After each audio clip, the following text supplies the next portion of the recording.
aku wis wujud tikus Jlodra Seta kang dadiaran saka ing kraton Gunung Sumbi. Kabar sing tak tampa Betari Dewi Sri saiki wis ora mapan ana ing kahyangan. Ning mapane ana ing Marcapada mergo kabeh mau anggoleki. Mongko aku kudu mundhut garwa karo Betari Dewi Sri. Ya, nek pancen kaya ngono, aku bakal mudhun ana ing Marcapada goleki karo sing jenenge Dewi Sri. Yo iki.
Betari Sri bakal tak boyong ana ing kraton Sendang.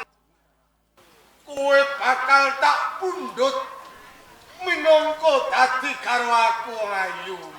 Aku arep kok pundhut minangka dadi garwamu. Bathuk Basu. Iya. Kowe iki aja nganti ngowah-owah kowe. Sopo to sak tenane kowe?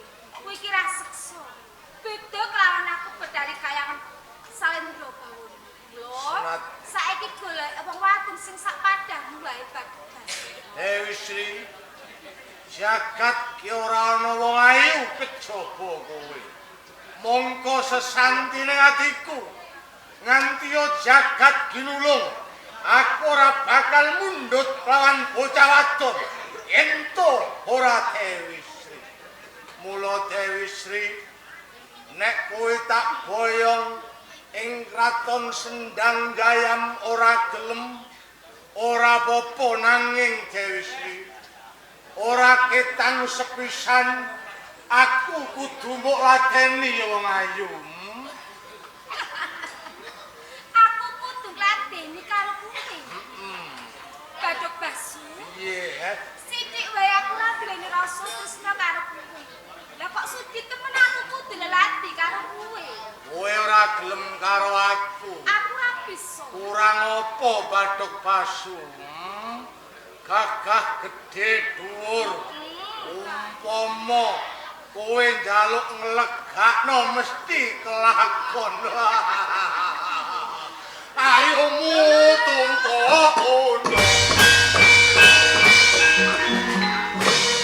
Arep apa? Dasar ayu lanceng langkung.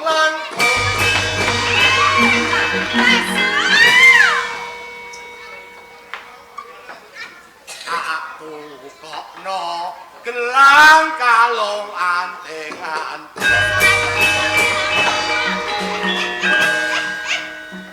Alasan saya pengajar. Pagi iki aku ketemu lawan bocah wadon. Raine kok imut-imut. Piye baleni. Aku kok ora krungu. Aku ketemu bocah wadon kuwi lagi iki. Raine disawang kok imut-imut. Umpama dipangan sore segere ora karuan. Piye sore? Dipangan awan karo kringeten sithik-sithik. Nikmate yo ora karuan. Apa meneh dipangan tengah wengi. Betari Sri. Wis ta Bathuk Basu. Dene kowe ora gelem ngladeni aku. Kowe ngrujet atiku. Kowe gawe rontang-rantinge atiku wong ayu. Wis ta sumingkira saka papan. Aku ora tresno karo kowe. Manuto nduk wong ayu manuto tak mundur ya Allah. Betari Sri Bathuk Basu. wis to. Kowe aja gawe drane atiku. Kowe aja gawe bingunge atiku. Nek kowe gelem tak boyong ing kraton Sendang Gayam. Kowe duweni pamundhut apa kowe bakal tak turuti wong ayu. Sepurane wae Bathuk Basu. Aku ora tresno karo kowe. Ora sah dadak kok bajoke yo. Peksa kowe ora gelem. Aku Apa aku kudu mrawasa karo kowe ya? Aku minta apa kecuali Aku mroso karo kowe ya. Ayo. Lho. Betari Sri.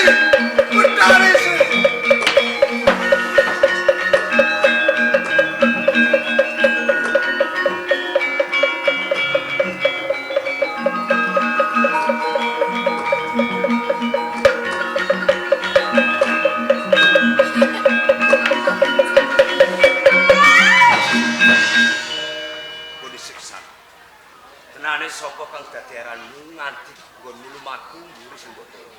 Tiwanoke aku Dewi. Sapa ngendi papan? Aku dari saka Kayang Salendra Gawa. Kowe saka ing Kayangan Salendra Gawa. Ya.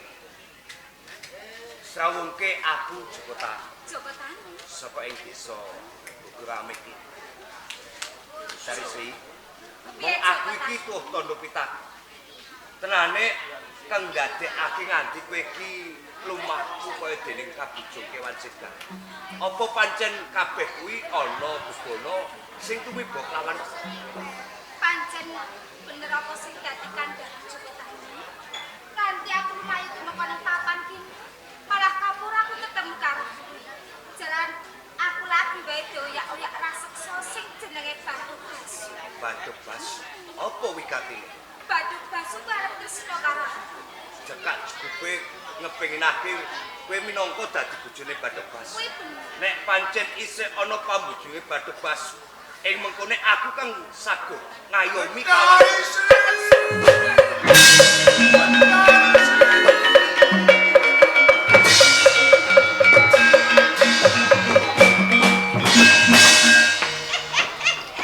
Bathuk Basu. Tapi apa kowe? Arep apa? Ini tak pangku. Wis nek kowe ora gelem tak pek bojo. Kowe gelem tak pangku ngene wis aku nedon nrimo. Pangku iki bojone wong kok bongkah pangku wae. Engko dhisik sana. Apa pancen bener lamun jenengmu iki Bathuk Basu? Aku Bathuk Basu saka Kraton Sendanggayam. Oh, dadi kowe. Yo. Bathuk Basu, srawungke aku Joko Tani. Niki apa kang dadi kandhane Petarisi? Lamun kowe ngebujung lawan Petarisi ngepenginake Petarisi mbok boyong ana ing Sendanggayam minangka dadi bojo. Iya, Apa pancen kasunyatan? pancen aku ora bakal mundhut bocah wadon. Kaki karo aku ento ora Petarisi. Ngono ya, Bathuk Basu. Wong aku ngelingke kelawan wujudmu iki wujude rasiksa. Apa kowe ora wedi lamun mbok bajutake kepengin duweni bojo kelawan Petarisi ing bisuke bakal entuk sikudungane jawab. Najan to nompor siku dendane kang kuwasa ing kono wis bakal tak godho. Mula saka kuwi Joko Tani. Kaya piye? Aja nganti kowe dadi peparange Bathuk Basu. Kowe suminggir. Ewisi tak boyong ning Sendanggayam. Lamun aku dadi watu sandunganmu, kepiye? Apa kowe mbacut kepengin boyongi wujude Petarisi?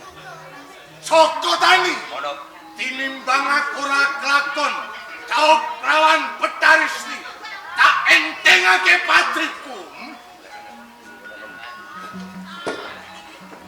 yo nek pancen kapindreng mung isine kowe kepengin ngayunke Petarisi. Ana pitukon Apa lamun aku setumekaning pati ning papan kene Petarisi bakal tak klungke lawan. Oh kebar. Iya.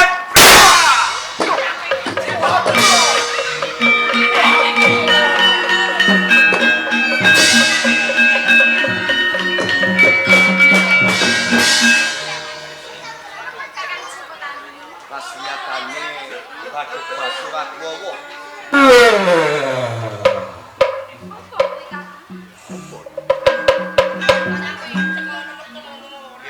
Joko Tani. Bathuk Basu. Yo. Aku nglenggono. Aku nglenggono. Aku mbok purungke nggonku tresna kelawan Petarisi. Aku mbok sabet semedimu nganti kawujudan dadi Wadrapala. Ya, Joko Tani. Bathuk Basu. Ora kitang aku wujud Wadrapala. Nanging aku rumangsa matur nuwun kelawan Joko Tani. Merga saben dina aku iso cedhak kelawan Petarisi.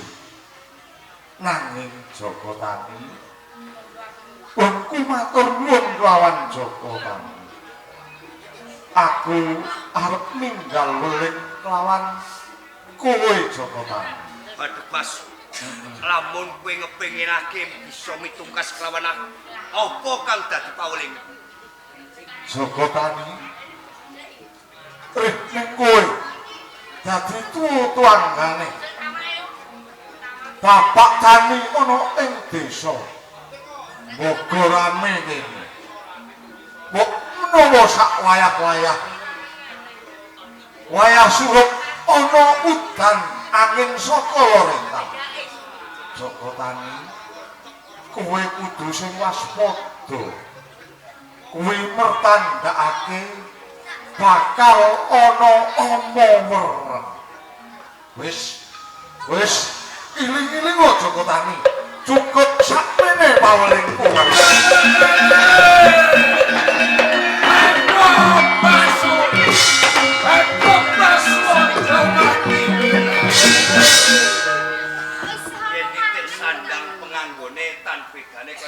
iya mengko disiksa nak nane sapa kang daderan sak blok aku Prabu Sapi Gumarang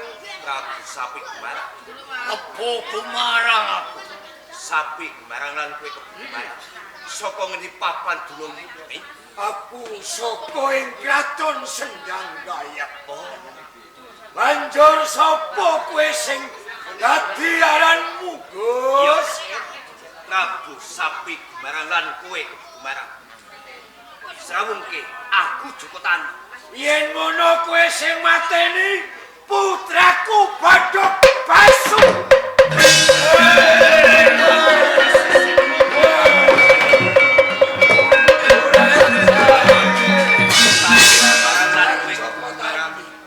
ojo kowe ngluputke kelawan aku wis rakurang-kurang nggonku ngelingake kan Bathuk Basu mergo tarisi rasaku minangka dadi garwan kowe dina iki minangka dadi lirune putraku Bathuk Basu piye kowe kepengin males patine putramu Bathuk Basu nek pancen bisa ayo ditemtokake papan kene napani jameti gading ayo maju biar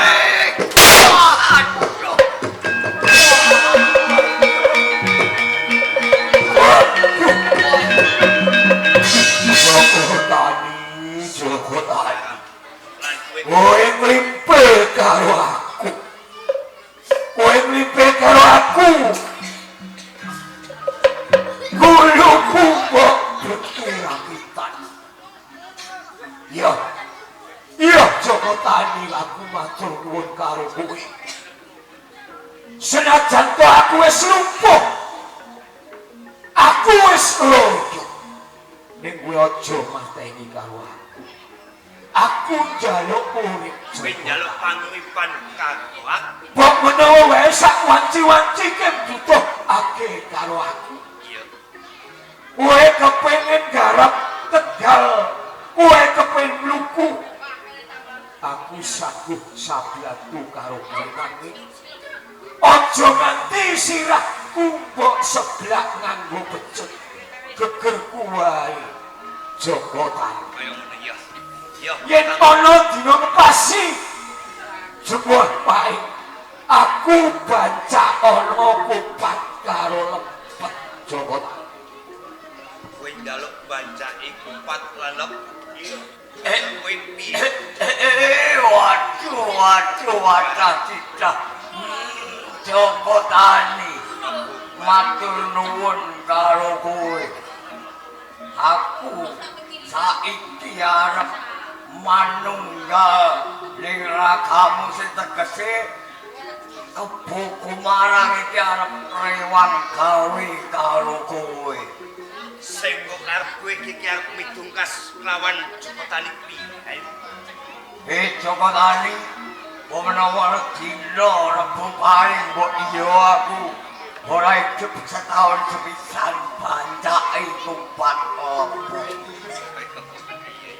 ya pinungkasku Joko Tani aja pisan-pisan ngrumati aku kaya dene kebo sumerambah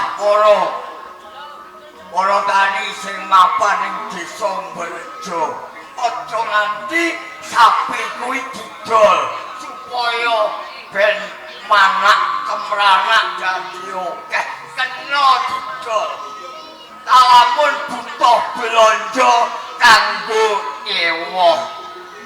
Ning yo ngono, ewa kudu nanggep ketoprak mustika budaya saka tempuran saka tani ewa. Sapi gembaran kowe kebubaran. Jogotan Gamblang nggonmu mitungkas kelawan aku yo. Aku ora bakal nglalekake apa kang dadi pitungkas. ayo di Aduh. bali orang kraton sedang Bali ono ing Sedangaya.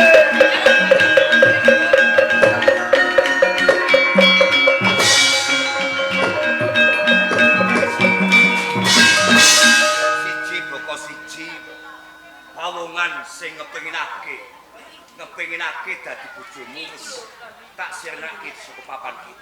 Ning ra ketampe wae kaya dening mangu-mangu nggonmu cedhak kawan aku. Ngono ya, aku bakal blokok kawan iki. Piye Kakang? Rikalaning aku ninggalake desa Mukurame, mung aku iki nampa dawuh saka ngersane Eyang Sabujana. Gonku ninggalake desa Mukurame, mung aku ngupadi wujude Mustika Retna sing lenggar saka papan gunung. Lah mbok menawa Sasmita iki jumpuk lawan nggonmu mudhun ana ing Arcaprabu. Nggonmu kowe ninggalake kayangan Salendra Bawon. Mbok menawa wae pancen Mustika Retna iki wujude ra liya ya mung Betari Sri.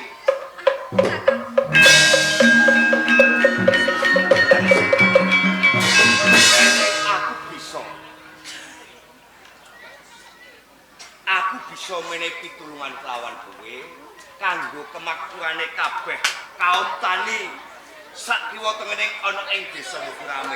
Aku ngepinginake gelem kowe meluk aku bali ana ing desa Mukurame ya. Aku bali.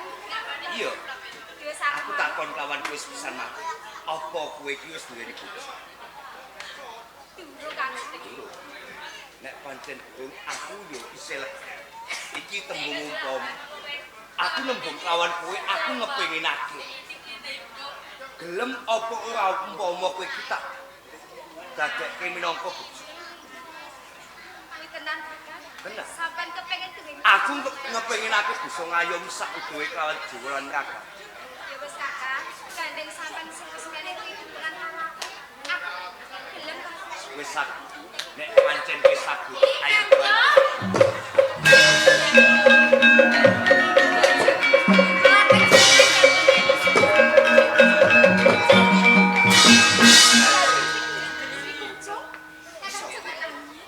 Iki kulo kadang budi ajeng dhewe.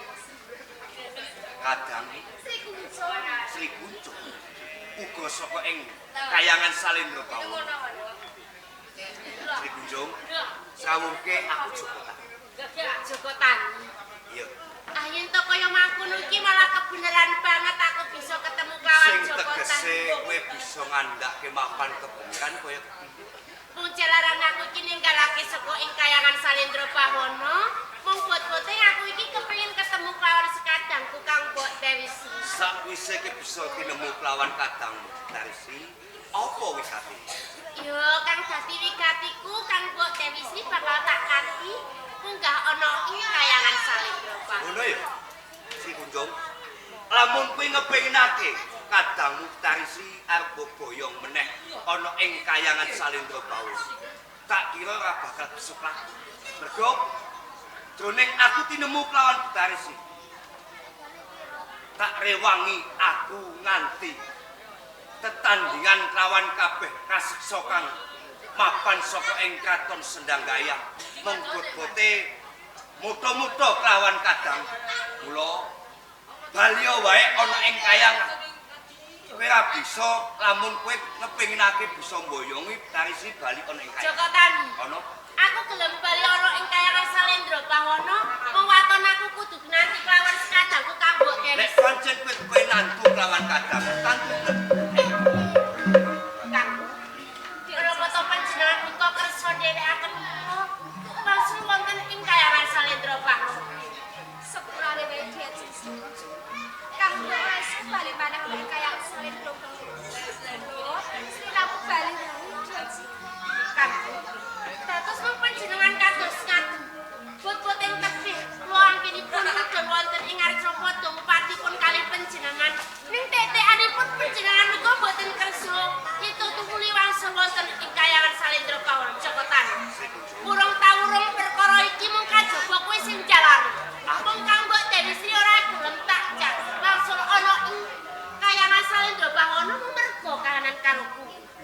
Lamun kowe iki ndak po lawan aku Joko Tani kang kaya banjur apa sing karepe?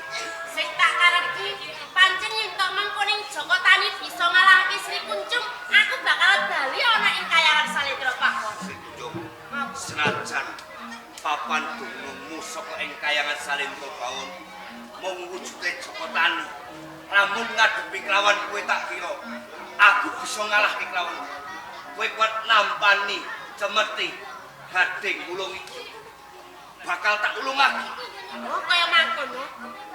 Nek to pancen kaya mangkono, enggal wiwiti Joko Tani. Opian!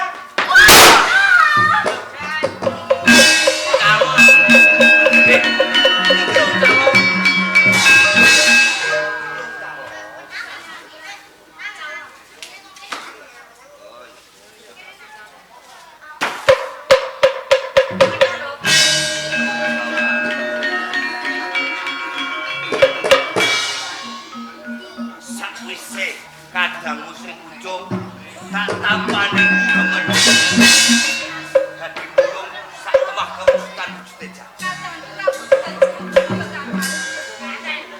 Ya sedikit pangapurane. Ora dadi ngono kan. Joko Tani. Joko Tani. Kaya Kowe wis kawujudan jagung bisa toto jalmu meneh. Apa sih? Yo sing gedhe pangapuramu. Lamun toh saiki wujudku wis dadi jago. Yo aku matur nuwun banget lawan Joko Tani. Wong mergo kinanti aku bisa kawujudan dadi jago. Neng aku duweni paweling kanggo Joko Tani. Sri Kuncung, lamun kowe duweni paweling kanggo ning Joko Tani, apa sing mutar? Ayo. Kang dadi pawelengku Joko Tani. Kanggo warga ana ing Barjo Bogoran. Burung taun besok aja nganti ngalekake wujuding jagung iki. Yen to pengin urip kepenak lan sandang pangan ora kekurangan, ayo padha nandur jagung. Mergo jagung iki ing bisuki bisa ngkakapi warga ana ing Barjo. Wis cukup semini Joko Tani.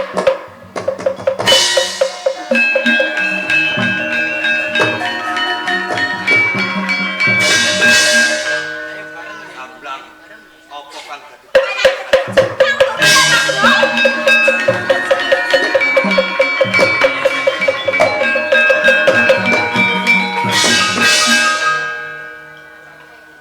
Yai, diajeng suku Mbak. Nanti ajeng manggar sami. Kula Kang Mbok Darsi. Kok sliramu bisa lho? Turun ana ing kasut Kang Mbok Darsi. Kados kula ninggalake wonten ing kayangan niki. Kula upadi kalih panjenengan. Lan kula kepengin sumusul kalih panjenengan Kang. menika leres kanggo. Kula menika kapangsan kalian panjenengan. Wigatosipun kula kepengin nganti panjenengan munggah wonten kayangan Salendra Darsi. Bawana. Sopo iki kadang Iki ngono kadang. engko dhisik salah. Tenane sapa kang dadi aran sakloro? Jenenganku Dewi Kumbak. Dewi Kumbak, Manggar kadange Kang Mbok Darsi. Manyarsari. Dewi Kumbak lan kowe Manyarsari. Nek ngono tunggal karep kowe padha tan bedane kaya dene Sri Kuncung.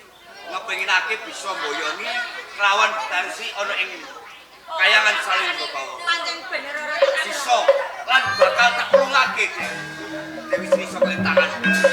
Nanging kowe kuat nampani cemet. Gading ulung iki bakal tak ulungake. Oh, dadi kaya ngono yo yen kaya ngono Ora bakal beneran. Coba enggal diblake. Siap!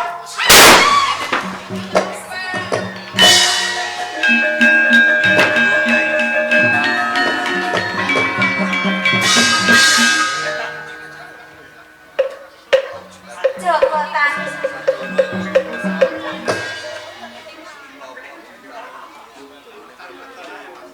Joko Tani. Saiki kawujudanku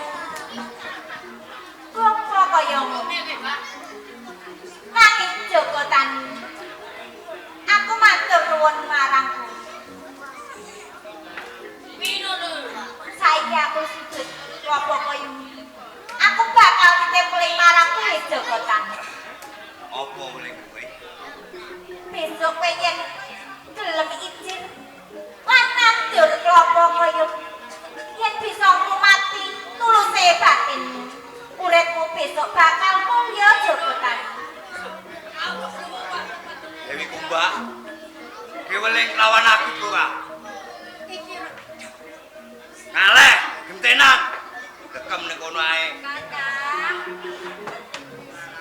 Ayo. Joko Tani. Matur nuwun banget mergo sliramu wis nyempurnake aku dadi kawujudan tela. Senajan kawujudanku tela kaya ngene, aku tetep iso sandingan nglawan Dewi. Mula eling-eling Joko Tani. Yen pancen kawula nek Bogorame kene kepengin uripe mulya, tandura tela supaya bisa makmur Joko Tani. Wis cukup.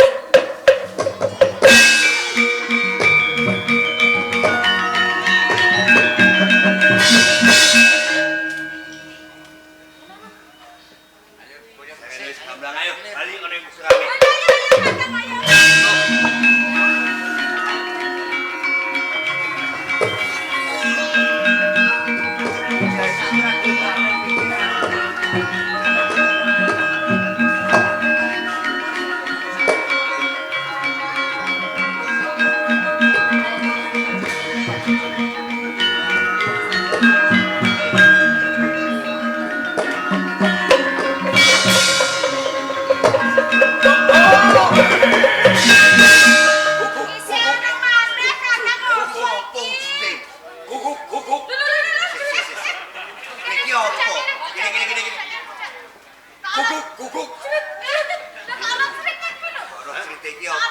Kawujudanmu kaya ngene iki kewan apa? Aku iki tikus. Tikus. Nek gedhe lak juguk guguk-guguk. Nek cilik yo Sik, karepmu iki apa? Kok nyandhet nggonku rumah? aku ki goleki sing jenenge Dewi Sri. Sakwise ketemu, Arep tak boyong ana ing Gunung Sumbi. Minangka dadi garwaku. kowe yo wis ngerti wujude dari sini. Durung. Wih, lha iki guguk-guguk. Cerit. Jebule. Aku kuwi dadi bojomu saben dina nak mbok cerit itu. Iki yo ngono. Ancen sing tak goleki yo cerit iku kok piye. Sirmatikus. Bali wae yo. Wujudmu kaya ngono kok arep ngrabeni wong ayu kaya dening Betari. Lho, aku yo ora bakal bali nek aku rung boyong karo Betari Nek Dewi. aku dadi watu sandungan, Oh, tak singkirno lho. maju legane atimu. Oh, Iya.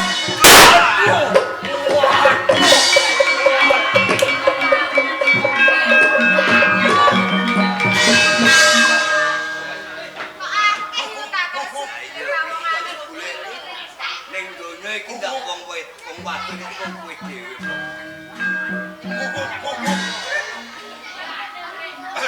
Joko Tani.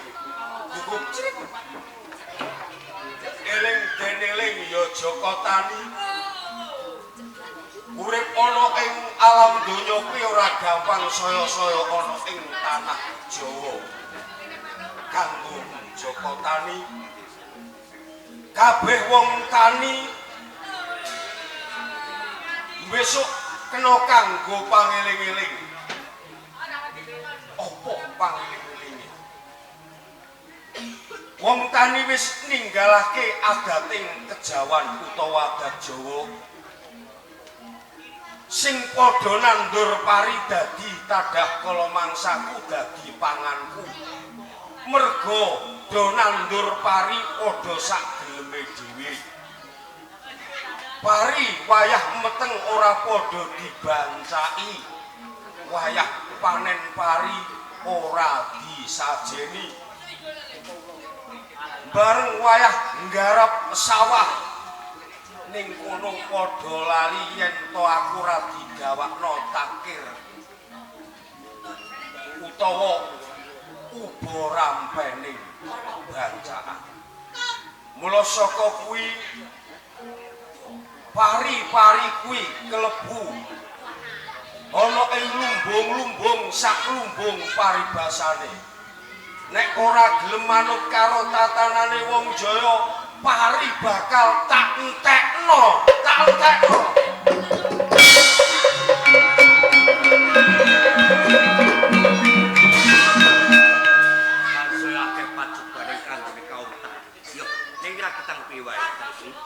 Aku pengen akeh bisa nganti kelawan kowe bali ana ing desa.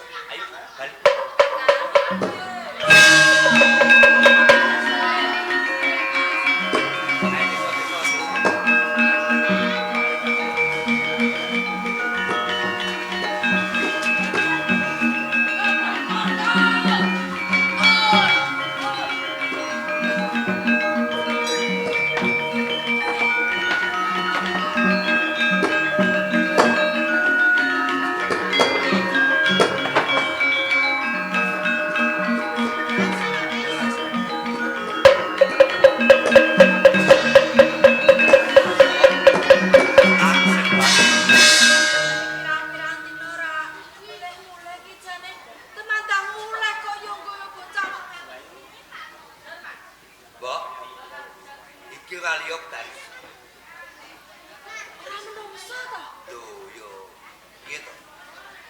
Saikine wis ning tudun ana ing Arjata. Gesetan bedane kaya dening aku lan sampeyan. Kok ayune kuwi lho, Jo? Iki jumbuh lawan apa sing didhawuhake lawan Eyang Sabaja. Kanggo kamakmurane kabeh kawulane, aku kudu ngupati. Wujude mesti karena kang lenggar saka ing papan. Lah iki wujude ya iki. Sasmita sing diparingake lawan aku ora liya ya wujude Betaris. Nah, Betaris iki gelem cumondhok ning kene lho. Ya takonono, nek kandha karo aku iki ya gelem urip barengan kelawan aku. Aku arep pondhoke aku pedune. Ora dadi boyo palok. Sajre kare Dewi Sri kok ora apa-apa ya, Mbak. Tangan halus iki dadi keroki. Nduk, nduk apa piye? Pun boten dados menapa kok, Mbok? Iya matur nuwun dene siram gelem cumondhok ning rompoke simbok kaya ngono. Padha apa ta? Mbok, lan sampean kakang Cepotan ini. Kaya piye?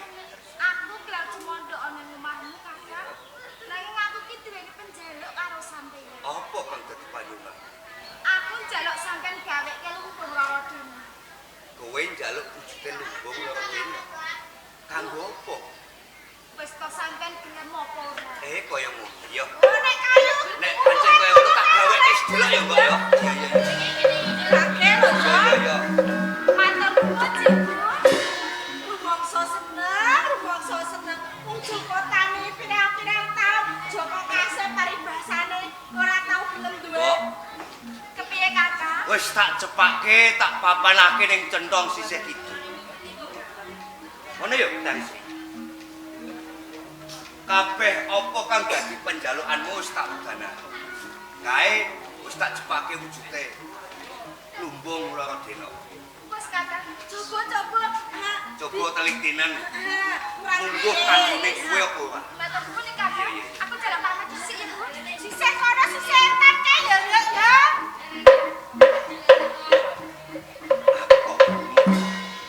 Karo Betaris. Lho duwe jalukan kok wujude lumbung loro dina. Jane arep ngomong. Ayo simbok ki apa ya ngerti. Ning kok ya suwe men to, Kok Guys. suwe temen. Sik tak pilihane engko ndang kleru sentonge tarep bulan mau. Sisih kidul. Lho sisih kidul lah aku kondongku sisih etan. Nah, coba Kok? Apa kok?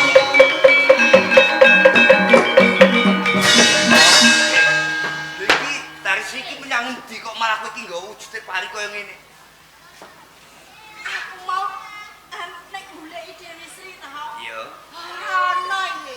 Ora ono. Ora ono ning lumbung kuwi mah onone pari iki lho le. Ning lumbung wujud. Wes lumbung ora duweni ngene iki kok.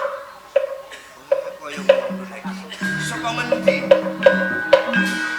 putraning pari kok mapan ana ing lumbung Denok mah. Kakang Joko Tani. Dari Lan sini. sampean Simbok. Aku Dewi Sri. Sakwise aku kok gaweke lumbung karo Dino. Saiki aku wis malih nganti kawujudan pari. Pari tenan lho. Dewi Sri. Kakang Joko Tani. Mulaya Kakang Joko Tani lan sampean Simbok. Sakwise Dewi Sri kawujudane pari, Dewi Sri njaluk tulung kopam biawarakno karo bapak ingkang kagungan kersa lan kawutani bojo kene kabeh. Yen boyong Dewi Sri kudu diwenehi sesaji. Sesajen? Iya, Mbok. Tuladhane sego golong, sambel gembel, rancam terong, gedang setangkep lan sak panunggalan supaya besok anggone panen bisa malimpah ruwah. Wis cukup semene Kakang Joko Tani lan sampean Simbok.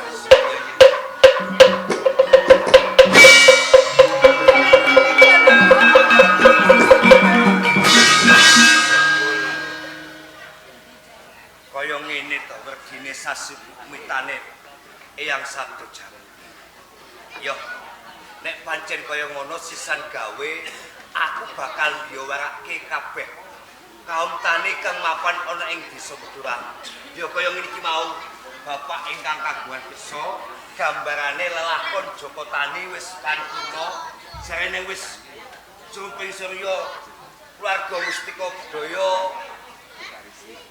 dicekapi namung cekap semeten kemawon gembul bejono Andrawina nuwun kawula nuwun kawiyatan paripurna sayu rahayu